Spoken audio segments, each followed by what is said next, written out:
to help out a friend. How much money people you don't make anything. You don't make anything. YouTube has demonetized. YouTube has demonetized. Tell me how you do know that. You know, it's not. It's not what? It's not monetized.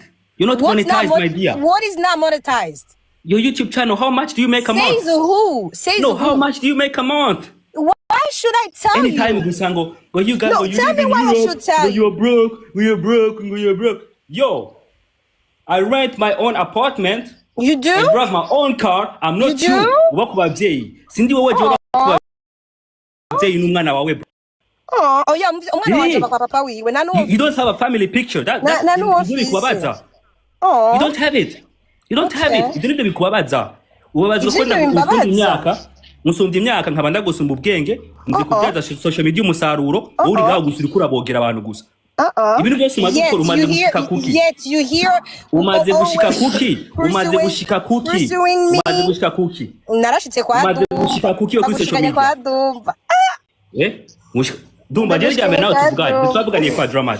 Dumba reka ndagutere n'inkuru sha Dumba. Nagari ryambere bro. Je am not here to get followers. Akagapeti nakamenye. Siko sha Dumba. Je nakamenye kuri Instagram umengo.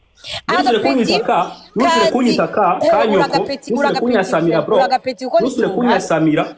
Nje wirabura nko musi gitanga bro. Respect on my name. Respect on my name bitch. This idiot. Yaje gukora content about. Nusure kumenyera bro. I make ukeneye ko tuganira neza nusure kumenyera bro bisingo byo ngaka kwa Marco Mix ngo muca munkorora ukugira ngo uvuge ngushaka kuvuga so munyuma rero maze kuza nyakwanyira nkakubuza nusure kumpamagara nusubire kumpamagara kare kaira ko zero yiki Dumikide muri kijuju bro give mental illness bro okay ego doctor rujya rumogunywa nagari gwiza nigute woshobora gusmokinga joint nigute ushobora gusmokinga we 2 grams nigute ushobora gusmokinga 2 grams uri umwe wewe nanga ngumi ukomeye mu mutwe wewe karurazimvye mandia siko reka ndakwereke bro let me show you bro muri Amerika urazi ukungene ruzimvye wewe let me show you guma ngaha wambe sire uno musi wanyumva bro urazi ukungene urumogi ruzimvye wewe Dumba I took natoye holiday kwera uyu mukobwa mukazi I'm gonna show you that you can't play with me. Daburumogunya anyukuntu urungana. Ucura kwe baita backwood. Iyo baita backwood my dear. Nyimbata yuzi. Baita backwood nyimbata yuzi. So I smoke so near na smoke. Something of this size. Genius ngurumogi. Kenza ngurumogi, nirna ngurumogi. Abantu bakuri hangani benshi. La fasha gatoya ndagukuyeho ni bangureho la ambitious ngurumogi. Uraza abantu bangurumogi ngabiri abayafashe imbere ko aza gutuka abantu. Uraza abantu bafata urumogi kuri no mihanda ukungene bangana. Genius wenyine mwicara ngamwe ko uravugira kwamwana urumogi every day. Kwamwana urumogi every single day kuri telefone. Aro hinge mbanze nabuze amara ya pepe. Nawe uri ngaho ndanwa urumogi. Ndabigusubiriye ko ndarunwa. Umva nigiki nakake ndafata. Naka nagafunda ndahema.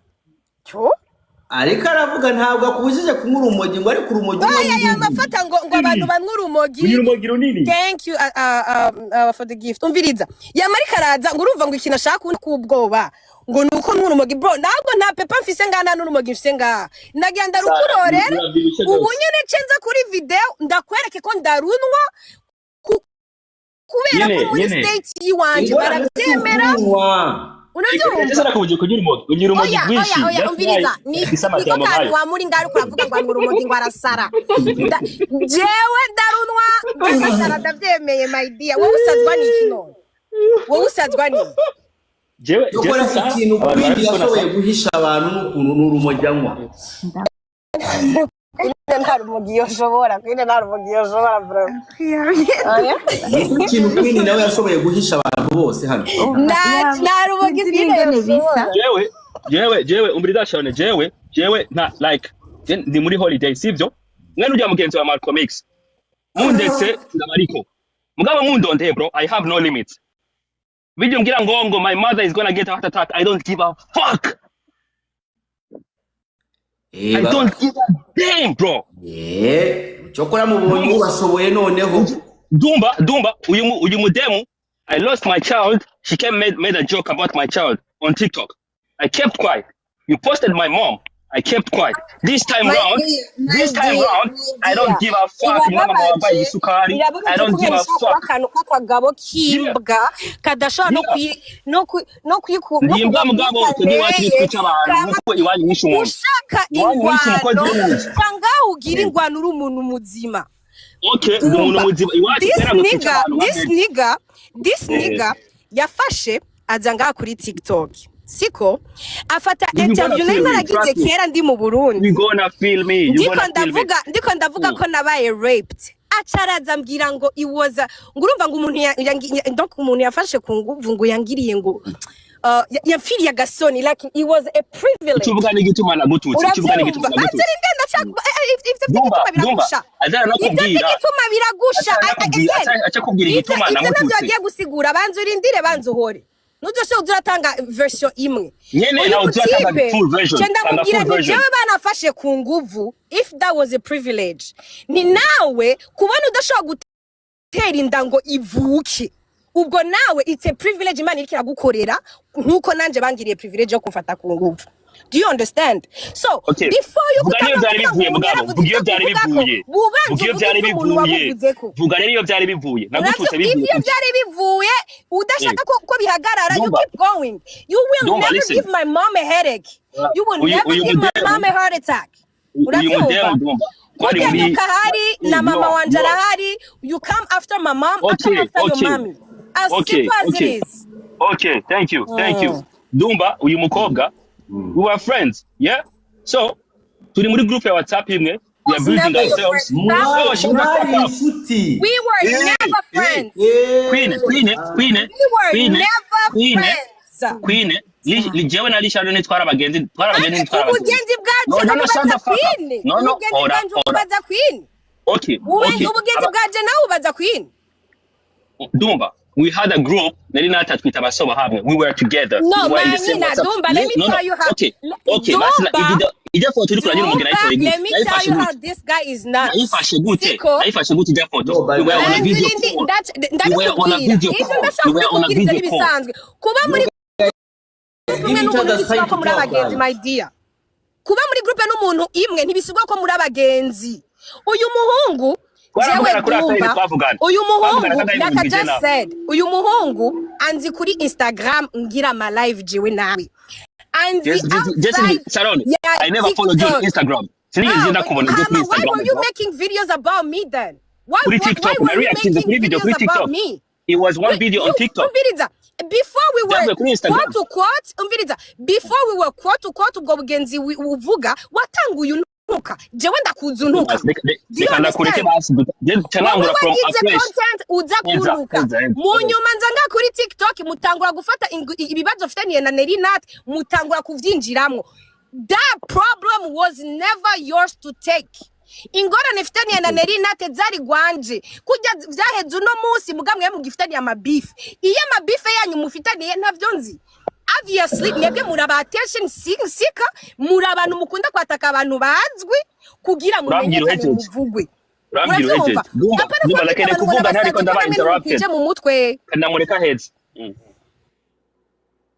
wajeje dawa mugano siyo kubesha wajeje reka rero maze Dumba asiye kunyinterruptinga namuretse araheza nasure kunshira mu jambo ndamu muting record so Dumba jewe when I came on TikTok I was nariko ndarondera which type of content I can do for people, you know? So, ntangura gukora ama reaction ku ma video y'abantu bose bazwi mu Burundi like ama situation nkora ama reaction. Bihurirana na Charoon yakoze video mba interested I reacted on her video, right? And it wasn't something personal. Na reactinze birahera. So, sinzi ukuntu twahuye na Charoon kuri TikTok madutangura kuganira bisanzwe. I used to make lives on TikTok. Ndi mu Barundi nka batanu batangiye gukora ibintu by'ama TikTok sana. Cyangwa batatu bambe. So, Charoon araza twiganira ibibazo bagiraniye na Nerinat. You know? Then numva birambabaje. So I went on her side, you know? And then ntangura kumuvugira duhura n'abandi bagenzi tu abantu hafi nka batandatu. We went tuba group imwe so nari natamaze kutubona atwita ngo abasoba hamwe so amutera abasoba hamwe akora iki abasoba hamwe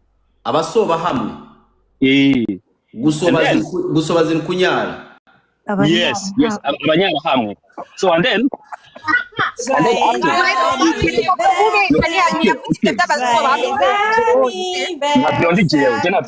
yavuze by'abasoba kandi we ntiyavuze wewe ntiyavuze anybody specific. Stop lying. Ona Dumba. Can I finish, please? Tuko na jalousie. Joyeux anniversaire. Ako Belinka. Ni none habaye mu mutinge Wingro. Naba hukora.